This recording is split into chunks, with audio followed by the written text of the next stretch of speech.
And welcome in to the Citrus Press podcast for this playoff edition of the high school football season, at least playoffs for one area team. The end of the season recap for everybody else. That's Mike Deem. I'm Brett Knudsen. Glad to be with you guys for another week as we get ready for a little postseason action. Also, I guess it's kind of a transition week as we are getting out of the fall sports and getting ready for winter. Doesn't feel like winter outside. I mean, it's hot as heck. But yeah, it cooled off a little bit last week, but that certainly is not the case. Congratulations to all of the teams that have either finished up or about to finish up. I know a good showing by a lot of young men and ladies at the state golf tournament. Congratulations to them. I know Wyndham Burnett at Lecanto finished third in the state after, I believe, was it fifth place last year or maybe it was third last year. So she's had two phenomenal years.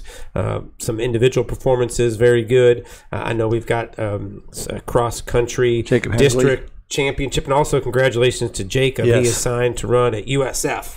So, go Bulls. Division I athlete scholarship, way to go. Proud of you, young man. Good on you. So those sports will be finishing up as they head towards state. Swimming and diving, again, good seasons for Lecanto as well. Citrus, Crystal River, they're all having fantastic fall. So best of luck to those teams. But we're going to start with football.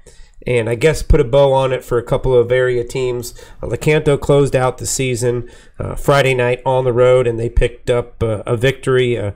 Nice win. A nice come-from-behind win, a last-second win. They score late, and then a late field goal by Tavares is no good. And so Coach Harper and his seniors go out on a winning note. That's always nice to see when you can send those seniors out with something positive to remember their careers with. And the juniors get a little bit of taste that, okay, hey, we can. This is going to be good going into the next year and to off-season workouts and the spring game and everything. So, juniors get a thumbs up and the seniors go, hey, we got one on our belt. So it's a good positive end for the Panther program. Yeah, that's what you want to do. You hope you can win the last game, some positives going forward. And, it's already time. I'm sure the kids who aren't playing winter sports are in the weight room right now getting ready for what's going to transpire in the spring and then into the fall. So a good job by Lecanto to end on a winning note, a 3-win season, which is an improvement from last year. We'll see what that means moving forward for the Panther football program. Seven Rivers Falls, tough first season for Monty Van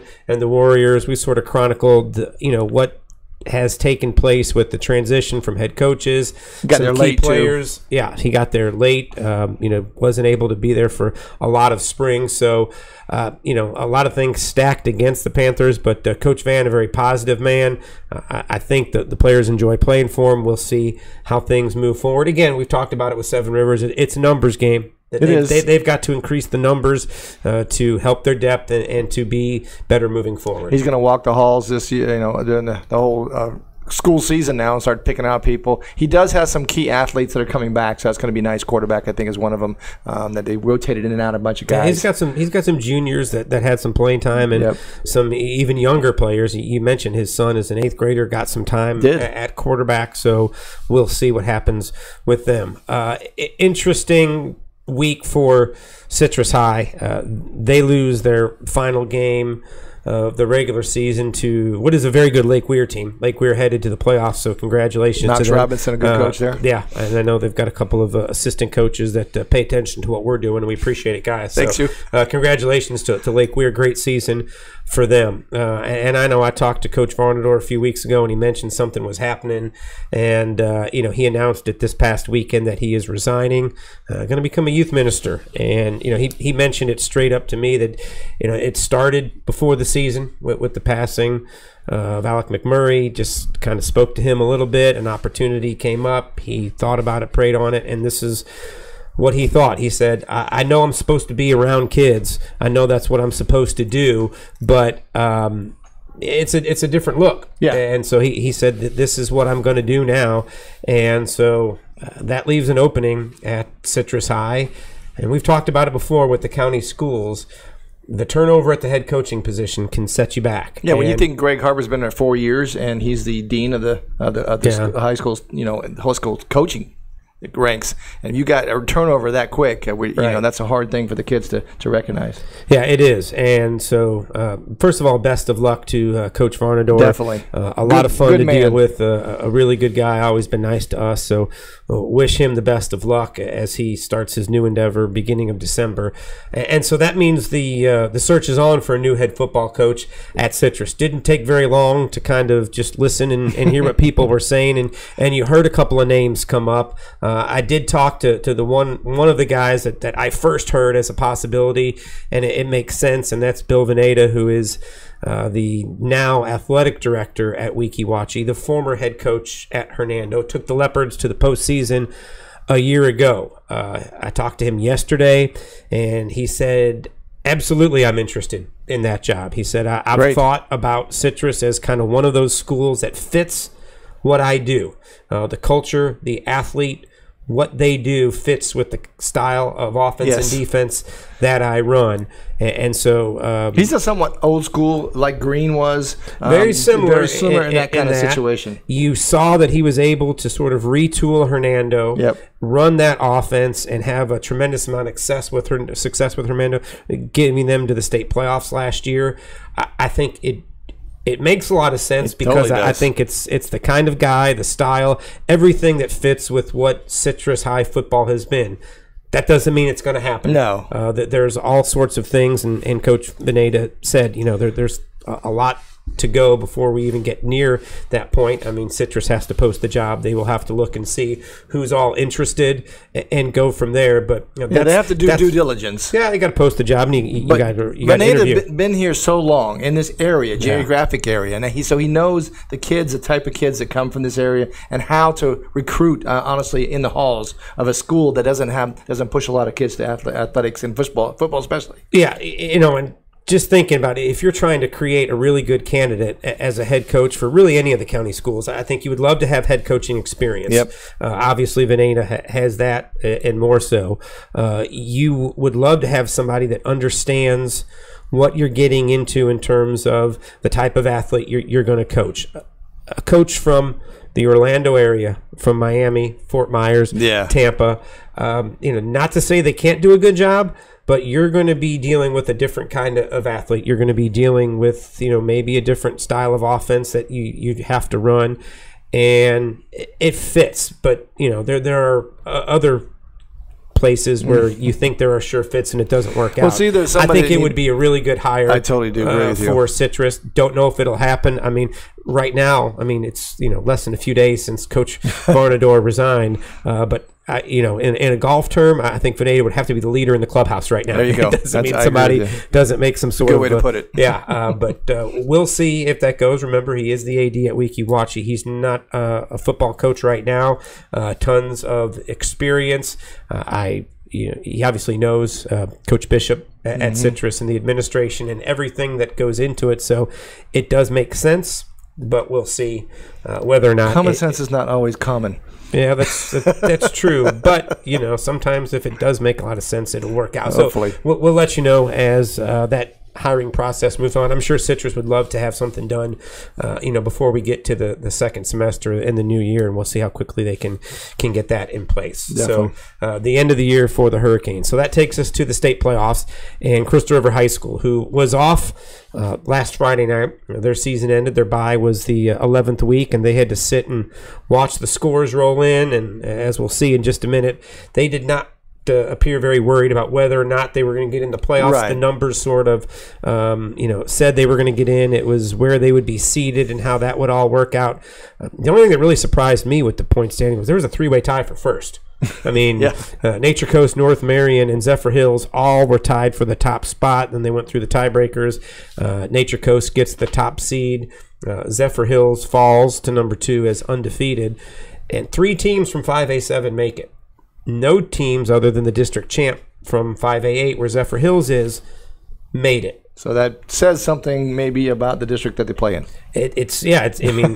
Depending on how much faith you put in these point standings. There's been a lot of issues with the point standings. We don't have to get into that because none of our teams were affected by the point standings. But it should be a really good game on Friday night. Crystal River will travel to Zephyrhills. Zephyrhills is undefeated. They have been the big dog in that district for the past 3 or 4 years. They've been the best team down there. But as we said, I think it's a down year for that district. River Ridge has been right there with Zephyrhills, tooth and nail the last couple of years. River Ridge did not make the playoffs. Right. Had a down year. Crystal River has played a more difficult schedule than Zephyrhills. They have played more playoff teams than Zephyrhills. And so that says something. I don't know if it means that they're going to win the football game.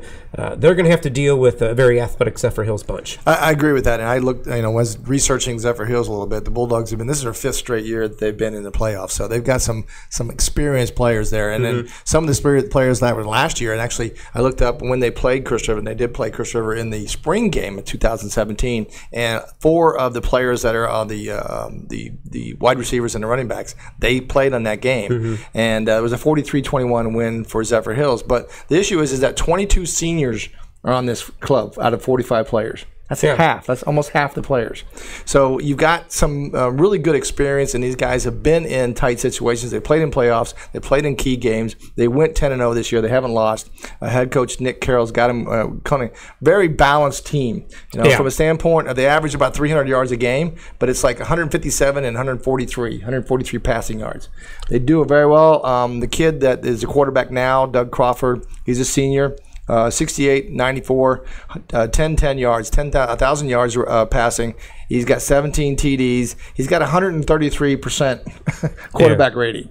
And he's pretty good, but he doesn't have a big arm. I watched some tape on him. He doesn't have a huge arm. He throws some dinks and dunks, and he uses the athletes because they get run after catch. A lot of the downfield passes that I saw, Mike, were kind of thrown up for grabs, and his athletes can go out and get them. And I think that may speak to something that Crystal River feels confident in the fact that Zephyrhills probably hasn't seen the athletes that Crystal River has, especially in the secondary. So does that minimize what Zephyrhills can do passing the football? We'll have to see. One thing I will say that Crystal River has got to feel confident in is taking the game to the fourth quarter. There has been no better team in the fourth quarter around here than Crystal River. They've won a lot of games in the last few drives. But the opposite of that is Crystal River's been known to get off the slow starts. Can't happen on Friday night. No, you can't. You can't get down 14, 21 points and expect to fight your way back. No. They've got to find some offense early in the game. Now, they don't have to score on every possession. They've got to possess the football, keep it away from Zephyrhills, some time-consuming drives. You're going to have to see them run the football successfully, keep the clock moving. Crystal River does not need to throw a pass in this game. If it goes their way, and they're comfortable with that, and I think they can do that. We've seen their defense step up and make plays. Miles Hampton is a big-time player. That key interception, obviously, against Weeki-Wachi. We know what Tyler Sandak can do. Darius Orr has a knack for getting his hands on the football. They've got some big guys up front who can disrupt the quarterback if they can get some pressure. I think there's a lot of keys when you get to a playoff game, aside from turnovers and mistakes. I think Crystal River's got to handle the first quarter and not get down by multiple scores. If they keep it within 7 to 10 points at half, I think they'll be good. If it can be tied or they're ahead, they'll feel good. And I think the longer it goes for Crystal River, the more doubt creeps into the mind of Zephyrhills. You mentioned the playoff experience they have. They have a lot of games. They don't have a lot of playoff victories. Yeah, that's the crucial thing is that Crystal River has been in tight games all the way down to the last 3-4 minutes, and they've rallied and come out of it on top.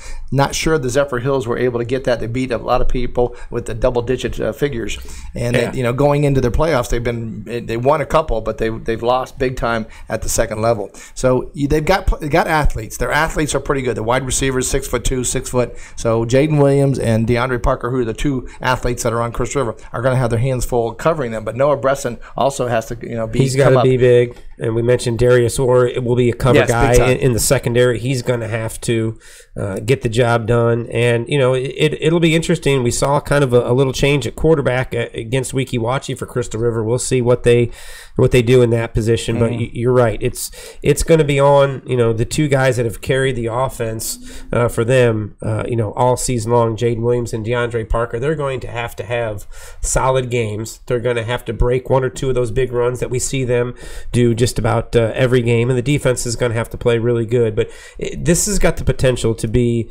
a really good game. This, to me, is maybe the most intriguing of the first round matchups in this region. I know seeding wise it's 2 versus 7, but Crystal River, I think, arguably could say we're the best wild card team in here. Yeah. Hernando is the highest seeded wild card team. Crystal River beat them. Hernando's got to go to Baker County.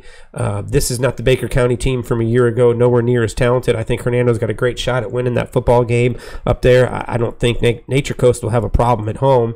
Crystal River has a chance here to they do. To the next level. We've seen it the last couple of years. The 5A7 team, when they went down to 5A8 and play, and 1 year it was Lecanto at River Ridge, then it was Crystal River at River Ridge, just did not quite have enough. I think this is the year that Crystal River is better than those couple of teams that went down there before. And like I said, I think that district is down a little bit. Yeah. And we'll see if Crystal River can pull off what would be a mild upset. I think this would not be a huge surprise if Crystal River wins this football game across the state. Well, I think that Coach Lowry's got to do something because they're going to key on DeAndre Parker, and they're going to try to take him away. So Jaden Williams is going to be key, and you're going to see some other backs in there. We talked about Taylor Martin. He's going to step in for McDaniel. Yeah. Been playing the quarterback position. He got some pretty good speed too. So there's some things that Coach Lowry's going to have to do to get some misdirection, to get some DeAndre Parker away from the ball, so they got players moving away from DeAndre Parker and then opening up the other holes there. So had the week off too. Yeah, exactly. I know we'll hear from them in just a minute.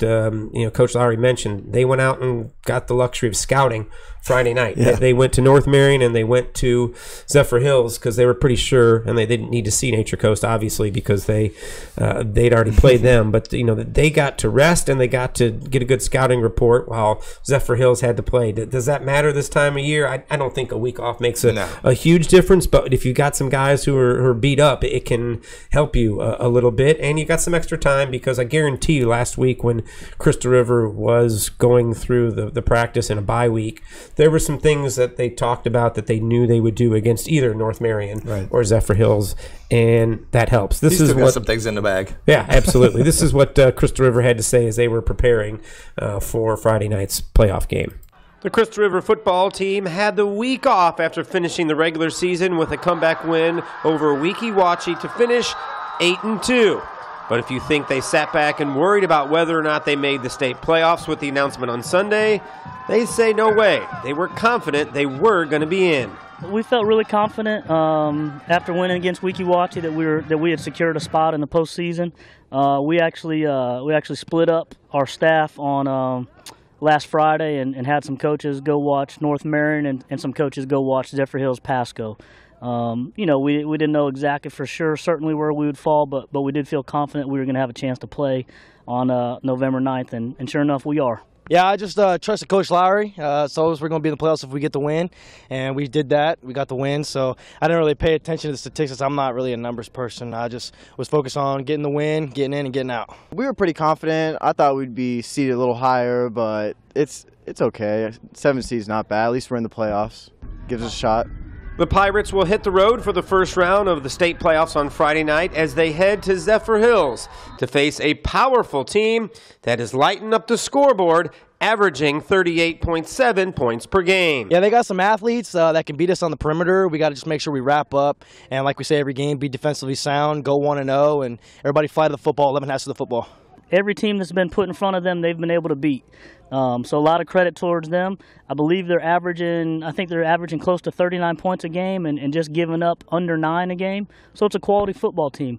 But certainly our guys are looking forward to the challenge. We have played a schedule that has prepared us for this type of football game. So we're excited to see the Pirates match up against the Bulldogs. But those gaudy offensive numbers don't intimidate Crystal River. Their defense has been up to the task all season long, and they expect another solid performance as they try to survive and advance in the Class 5A playoffs.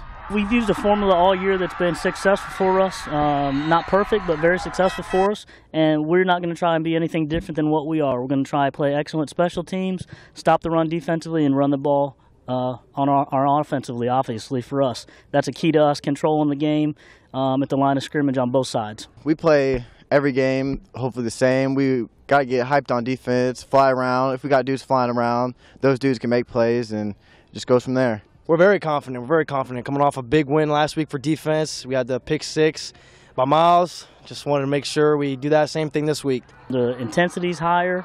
The atmosphere of the crowd, there's just an electricity, there's an energy. So for our guys to have had a chance to experience that, I think is critical.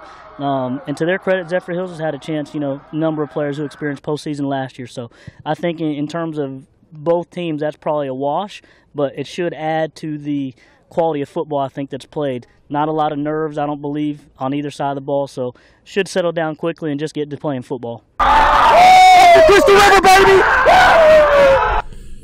So it should be a good matchup, as we talked about. I mean, this to me, of the 4 games in that region, could be the best game. Yeah. And it'll be exciting to see. Talked about it before. Crystal River got to get out of the gates quick.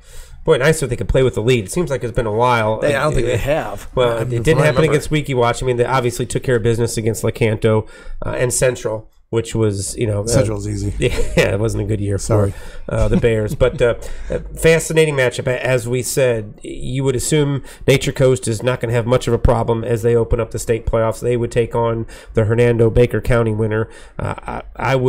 I would be surprised if Baker County wins. I think Hernando, you talk about a team that's starting to trend up. I mean, after they lost to Citrus, they lost to Crystal River. Their offense did not look very good in both those games.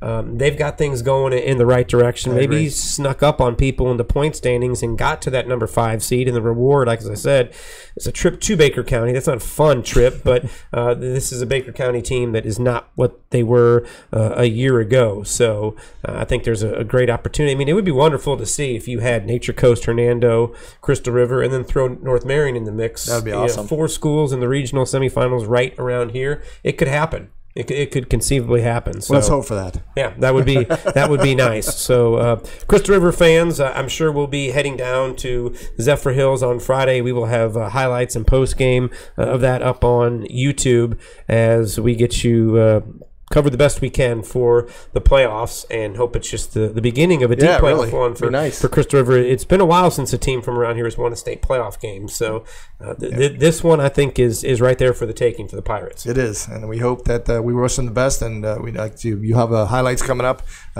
Stay tuned to our YouTube channel to see that, and then of course coming up we'll be having the big game of the week, and basketball season is just around the corner. Yeah, going to announce the schedule here in the next few days. Let you know where we'll be covering high school basketball, as well as all of the winter sports. Getting ready to do our previews of the boys and girls basketball teams and the other winter sports that are going on at all 4 schools. So make sure you check in on our YouTube channel. We'll be back here again next week with a podcast, hopefully talking a little more high school football. The playoff game, I'd like to do that. Yeah, absolutely. If not, it'll be the start of basketball season, and we'll be talking about that. So make sure you tune in next week. Best of luck to Crystal River football team, and as we said, check out YouTube this weekend. We'll keep you up to date on what's going on with the Pirates, highlights and post game of their state playoff game against Zephyrhills. We'll see you next week.